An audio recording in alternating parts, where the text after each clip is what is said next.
Bonjour à tous, je me mets à la vidéo. J'avais envie d'en faire plusieurs depuis un petit moment dans la nature pour que ce soit plus agréable.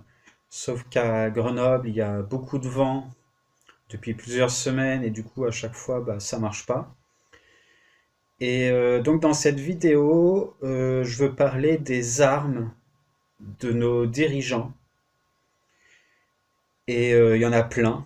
Et c'est ce qui fait que beaucoup de gens ont du mal à s'éveiller à s'éveiller rapidement et à croire les plus gros mensonges parce que voilà, ils ont énormément d'armes. Et donc pour les saisir, pour en tenir compte, pour nos précautions tout simplement, eh bien, je vais en parler, tous ceux que, du moins, j'ai en tête, et il y en a beaucoup. La première, c'est la première arme de nos dirigeants, donc dirigeants satanistes, hein, j'entends, dirigeants pervers, dirigeants actuels qui n'ont pas les objectifs de faire un monde joyeux, de paix et tout, mais qui ont des objectifs de détruire l'enfance, de pervertir le monde, les valeurs humaines, etc., etc. Donc la première arme, c'est la hiérarchie. Pourquoi? Parce que on se retrouve avec énormément de niveaux hiérarchiques, avec une notion de pouvoir à différents niveaux, et dès qu'il y a un endroit où ça va pas, eh bien on est obligé de faire appel en haut, puis en haut, puis en haut, puis en haut, sauf que on se retrouve toujours avec des barrières avec des renvois, les niveaux qui se renvoient la balle. Donc la hiérarchie est une première arme et prenez juste un petit exemple, que ce soit votre travail, que ce soit dans les écoles, que ce soit même pas forcément au niveau national, mais ne serait-ce qu'au niveau d'une petite échelle. Eh bien, on se rend compte déjà des blocages que ça crée quand on veut remonter des choses qui ne vont pas au sein du travail, dans les écoles ou dans d'autres endroits.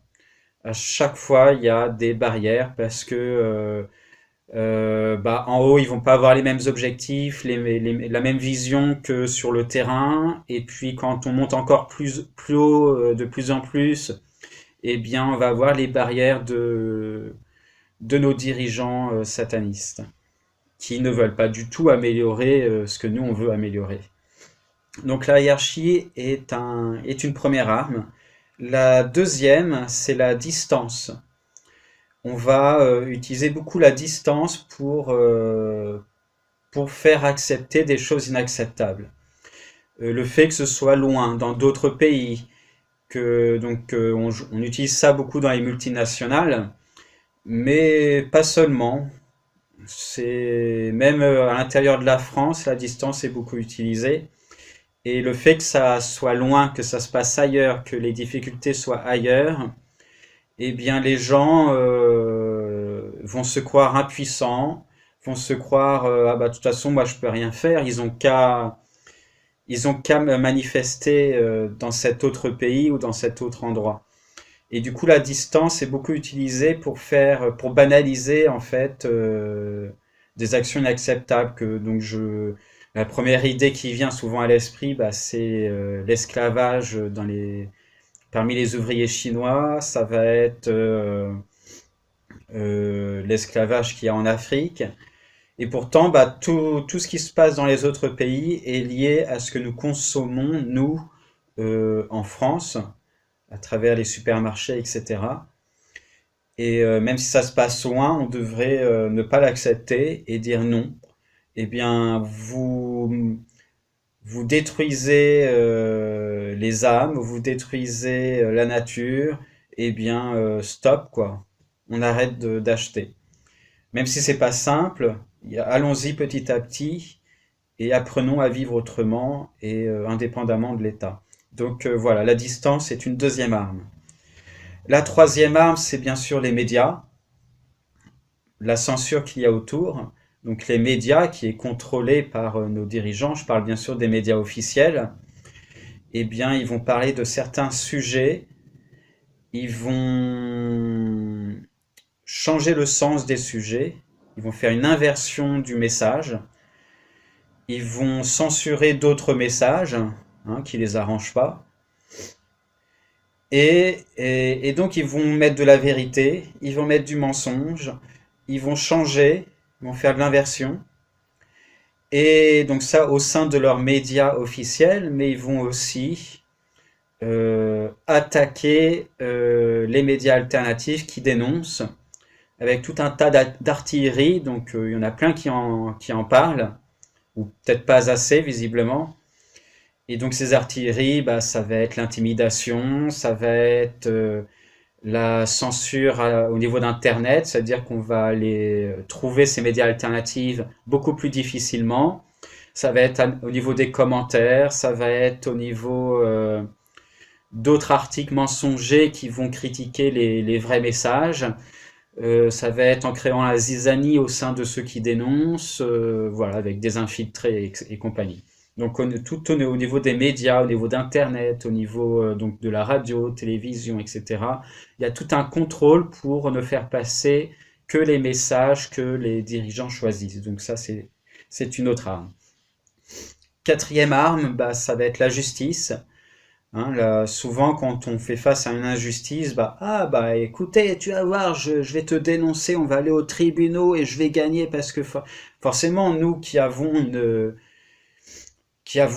valeur humaine, qui savons que c'est pas juste, on se dit que les tribunaux vont nous défendre et on va utiliser la première pensée, c'est que les tribunaux vont nous aider, vont faire appel à la vérité et au bon sens. Et pourtant, dans la réalité, ce n'est pas ce qui se passe. Les tribunaux, les tribunaux, en fait, ils vont agir avec le cœur si le résultat n'a pas ou très peu d'impact pour les dirigeants.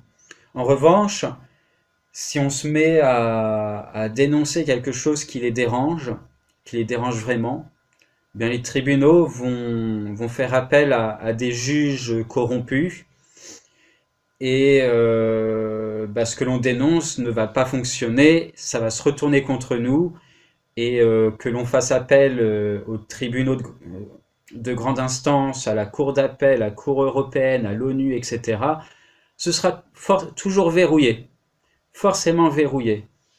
Donc ça sert à rien d'aller vers les voies officielles que les dirigeants nous proposent à travers cette fausse démocratie, parce que de toute manière c'est contrôlé par ces mêmes dirigeants qui ne veulent pas que l'on dénonce ce que l'on dénonce. Donc la justice, c'est une nouvelle arme qui va nous faire perdre notre temps et parfois même la retourner contre nous en essayant de nous interner dans des hôpitaux psychiatriques, etc., ou nous mettre en prison et donner tous les droits à ceux qui font le bazar, des atrocités et tout un tas d'autres choses. Une autre arme, ça va être le vocabulaire. Il y a énormément de perversions au niveau du vocabulaire utilisé par les dirigeants pour nous manipuler, pour pervertir la vérité, la réalité, etc. Je donne plusieurs exemples. Donc il va y avoir les vocabulaires qui vont se retrouver avec des stéréotypes, comme la théorie du complot. Dès qu'on parle de complotisme, même si le complot est réel, tout de suite, la manipulation qu'il y a aujourd'hui sur ces termes fait qu'on est forcément dans le mensonge, dans des délires. Et pourtant, si vous prenez la peine de vous renseigner sur certains sujets, la réalité dénoncée est bien vraie, il y a bien un complot, voilà. Donc il y a ce vocabulaire-là, il y a un autre vocabulaire qui est que l'on va au niveau des lois. Donc au niveau des lois, on va parler de vocabulaire comme personne, comme être humain, comme loyauté, etc., etc. Des mots qui sont en théorie sains, très bien, avec des valeurs humaines et tout, mais si vous regardez les définitions qu'il y a au niveau juridique, eh ben, on se rend compte que c'est perverti. Ce mot qui est censé être neutre et à notre avantage fait que si on regarde la définition, eh bien, ça se retourne contre nous. Je pense par exemple aussi aux droits de l'homme et du citoyen, la fameuse base centrale qui devrait apporter un monde magnifique dans lequel nous vivons. On va y avoir des belles phrases comme euh, chaque être humain a le droit à la liberté, à la protection, etc., etc. Et pourtant, on va retrouver des phrases, oui, mais dans les droits de l'homme ou dans les droits de l'ONU, je ne sais plus laquelle charte, mais en tout cas les deux sont liés. On va trouver des phrases comme exception ou a le droit d'être puni si on ne respecte pas la charte de l'ONU. Et du coup, tu vas voir la charte de l'ONU, tu vas avoir plein de subtilités, ne respecte pas en gros, les lois de nos dirigeants. Il y a énormément de subtilités que j'ai constatées au niveau de ça, qui fait que ça perd sa valeur de protection, de lois naturelles, de valeurs humaines, etc. Donc le vocabulaire est beaucoup utilisé comme arme pour créer de la manipulation, pour pervertir les valeurs, etc., etc. Autre arme de nos dirigeants, les écoles. Donc dans les écoles, c'est utilisé pour avoir le contrôle sur les enfants, sur faire un premier contrôle de masse,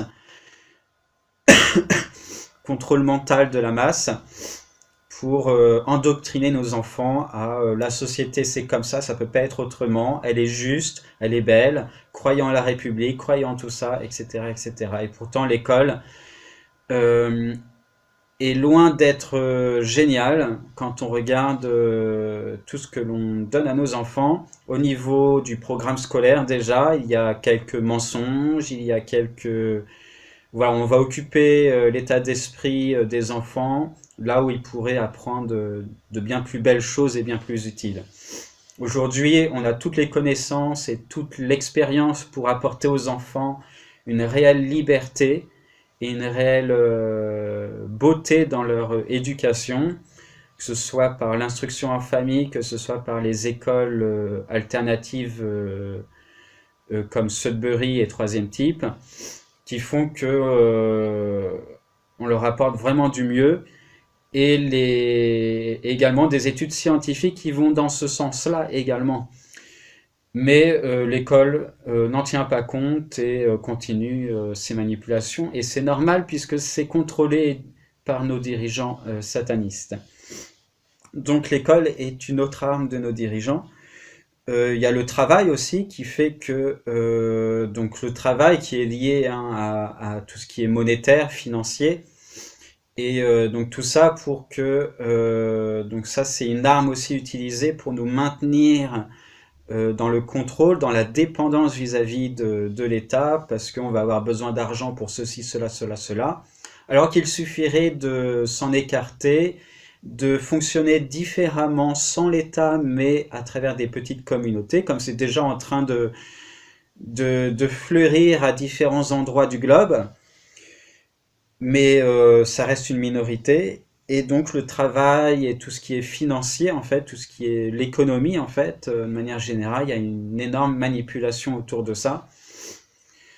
On nous fait croire, on nous parle de dette, on nous parle de ceci, cela, sauf que quand on regarde qui contrôle et dirige la monnaie, l'argent, etc., eh bien, ils n'ont pas le désir d'améliorer les règles de l'économie pour améliorer la vie de tous. Et quand on voit les dépenses qui sont faites pour détruire la planète, détruire l'homme, détruire les animaux, etc., etc., on se rend bien compte qu'il n'y a aucune morale, vu que les multinationales qui font des atrocités continuent d'agir en toute légalité. Donc voilà, donc ça c'est une autre arme, hein, l'économie, qui nous impose aussi du travail, qui fait que ça va occuper nos esprits. notre temps. Autre arme, bah, il y a l'urbanisation. L'urbanisation fait qu'on détruit la nature, on pollue la planète, et en nous, le plus important, on nous déconnecte de la nature, ça veut dire qu'on nous empêche de nous éveiller à travers l'urbanisation. Donc, le fait de mettre du béton partout fait que nos pieds ne sont plus connectés à la terre. Le fait que l'on met du béton partout, des routes partout, fait on nous oblige à avoir besoin de la voiture, plus ou moins, hein, parce qu'on peut toujours s'organiser en vivant autrement. Les voitures font que on va mettre des parkings, des supermarchés, on va fabriquer une tonne de voitures, donc pollution, besoin d'essence, etc., etc. On construit des immeubles, on construit ceci, cela. Donc les immeubles, hein, encore une chose, les immeubles, bah, on est surélevé, donc on n'est plus connecté à la Terre non plus. Et pour se connecter, pour s'éveiller spirituellement, on a besoin de la nature, mais on a besoin aussi du calme, du silence. Et donc, qu'est-ce qu'on fait? Eh bien, on met du bruit partout. Dans les supermarchés, dans les fast-foods, etc., il y aura toujours une musique, une radio, etc. Dans la rue, il y aura toujours le bruit des voitures, des klaxons. Dans les jardins, il y aura les, les tondeuses, les souffleurs, etc. Essayez de trouver un endroit où il y a du silence. Si vous n'êtes pas dans un endroit perdu en pleine nature, il y aura toujours du bruit à un moment ou à un autre. Voilà ces armes. Donc l'arme, j'en ai parlé, la dépendance, mais je vais aller un peu plus dedans. Donc la dépendance vis-à-vis de l'État est également une arme. On fait tout pour que ce soit difficile de se détacher de l'État. Donc on va nous offrir tout un tas de services, hein, les services sociaux, les aides, l'immobilier. Donc l'immobilier est un gros point qui fait que on nous oblige à être dépendant parce que l'immobilier est cher. On nous oblige donc à travailler pour pouvoir payer cet immobilier. On nous propose uniquement des maisons, là où un abri suffirait largement. Donc il y a tout un truc aussi au niveau de l'immobilier. Les autres armes, donc cette dépendance nous amène amène les dirigeants à créer des addictions à l'intérieur de nous. Donc je parlais des dépendances, mais du coup ça se transforme en addiction à travers l'alimentation, à travers les loisirs, à travers tout un tas d'autres choses. Donc les loisirs, donc tout ce qui est high-tech, télévision, jeux vidéo, etc. Eh bien, on en devient dépendant. Alimentation, toute la malbouffe, etc. On en devient dépendant. Petit aparté sur l'alimentation, aujourd'hui, on ne sait pas ce qu'on mange. Dans tout ce qui est transformé, on rajoute tout un tas d'additifs alimentaires, etc. Et qu'est-ce qu'on retrouve dedans? Des additifs à base de chair humaine, prélevés sur des embryons, et il y a tout un tas d'autres choses, parce que quand on sait que les satanistes font tout un tas font des meurtres, des rituels, eh bien, qu'est-ce qu'ils font des cadavres? Ils vont en cacher certains, ils vont en brûler d'autres, mais faut pas être surpris de les retrouver dans notre nourriture, dans notre viande ou autre. Quand on voit aussi que pendant les manifestations, ils avaient utilisé des lances à odeur ignoble basées sur la viande, qui vous dit que c'était pas de la viande humaine aussi. Donc voilà, donc l'arme au niveau des addictions. Une autre arme, c'est la surveillance. Donc aujourd'hui, ils peuvent nous surveiller de plein de manières différentes, à travers vos téléphones, à travers vos consommations, parce que carte bleue, ceci, cela, à travers des infiltrés, des surveillances. Il y a des renseignements généraux aussi qui vont être présents autour de ceux qui dérangent, nos dirigeants. au lieu de surveiller les vrais risques qu'il pourrait y avoir à travers, je sais pas, le terrorisme et tout. Sauf que, encore une aparté, le terrorisme est aussi une manipulation de nos dirigeants. Pas forcément tous, mais regardez tous les actes terroristes qu'il y a eu. Si vous allez un peu plus en profondeur, il y a beaucoup de choses qui sont douteuses, qui font que notre gouvernement avait certainement son implication dans ces actes. Autres armes que vont utiliser nos dirigeants, ce sont les fictions. Dans les fictions, on va faire tout un tas de manipulations, on va transformer la réalité en fiction pour que quand on va dénoncer, eh bien on va nous dire du style ah mais tu regardes trop la télé parce que c'est faux machin truc, ça c'est le film Matrix ou c'est le film ceci cela, et donc les fictions vont permettre de décrédibiliser ceux qui dénoncent. Autre chose, les fictions vont aussi contribuer à une manipulation de masse dans certaines idéologies. Par exemple, la justice, dans tous les films quels qu'ils soient, la justice est toujours parfaite. Et quand il y a des erreurs, tout en haut de la justice, il y a toujours une bonne volonté qui veut corriger les erreurs de justice. Et donc, voilà, la justice est toujours parfaite dans les fictions. L'école, pareil, dans les fictions, tous les enfants vont à l'école et c'est jamais remis en question, jamais remis en cause. Et lorsque c'est le cas, eh bien, on va toujours ajouter des petites idées. Ouais, mais si les enfants vont pas à l'école, c'est toujours dramatique. Le travail, pareil. Le travail n'est jamais remis en question. Faut toujours que dans les scénarios, les gens travaillent pour de belles sociétés, de belles entreprises, ceci, cela. C'est indispensable de travailler, enfin comme on le fait aujourd'hui. Je dis pas de ne jamais travailler, mais il y a une différence entre travailler pour des entreprises, travailler des heures et des heures, et travailler pour notre vie, pour nos vies à nous, pour les valeurs humaines. Qu'est-ce qu'il y a d'autre dans les fictions? Pareil, la police, les gendarmes, etc. vont toujours avoir de beaux actes de protecteurs, etc. Et quand il y a un certain complot à l'intérieur des forces de l'ordre, bah, c'est toujours corrigé, etc., quoi. Au niveau de la santé, pareil, c'est toujours parfait.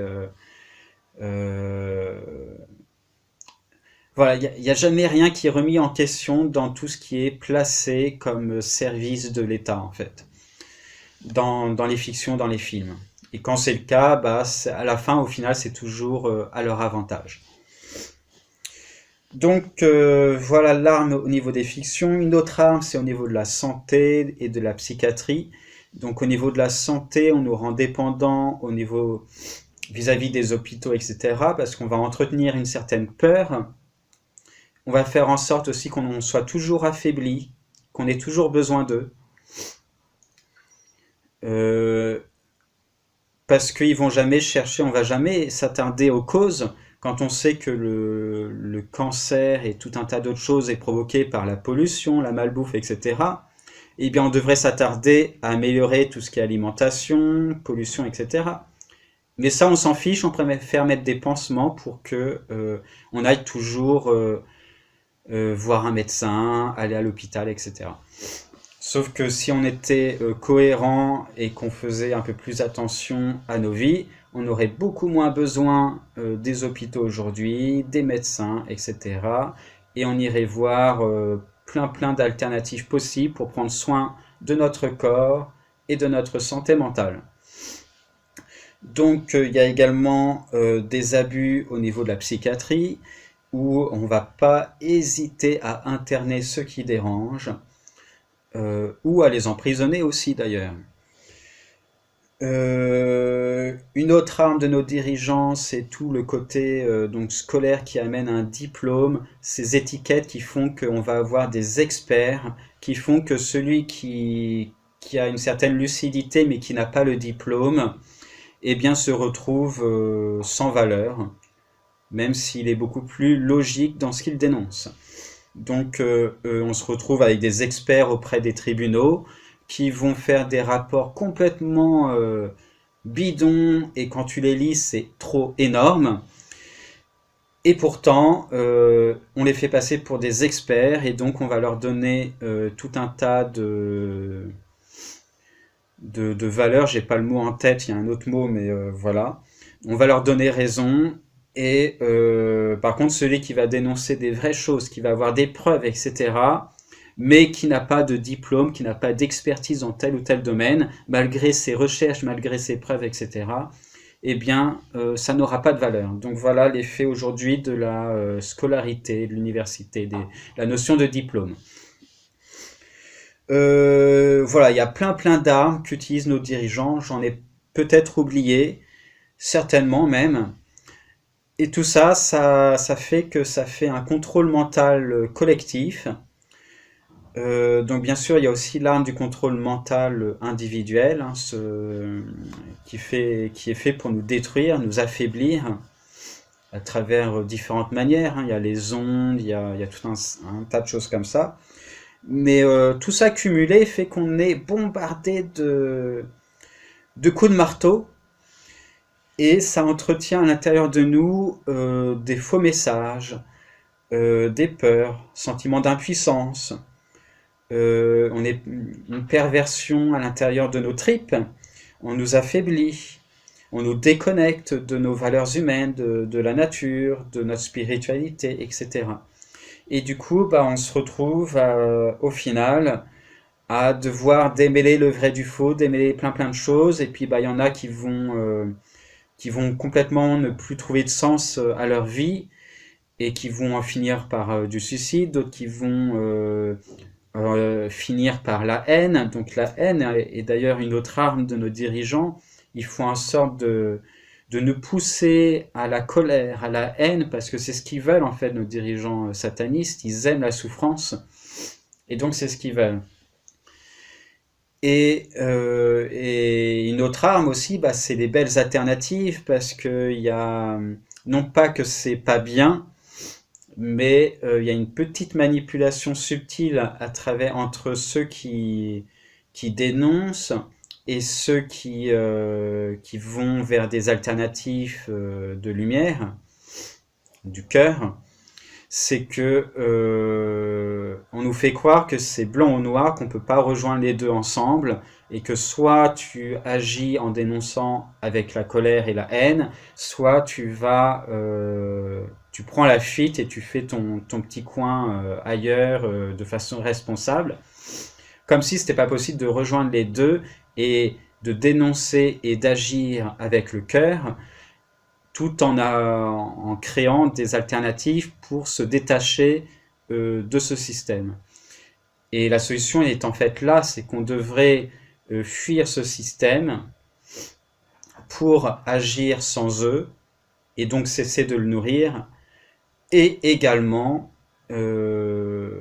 agir et dénoncer ce qu'ils font pour éveiller les consciences et pour sauver ceux qui sont sous l'emprise de ces dirigeants satanistes. Voilà. Voilà pour cette vidéo, je pense avoir tout dit. Et bah, merci à vous, j'espère que ça apportera un petit quelque chose. J'ai plein d'autres sujets auxquels j'aimerais parler. Et je ne sais pas quand je le ferai, mais voilà, ça viendra. À plus!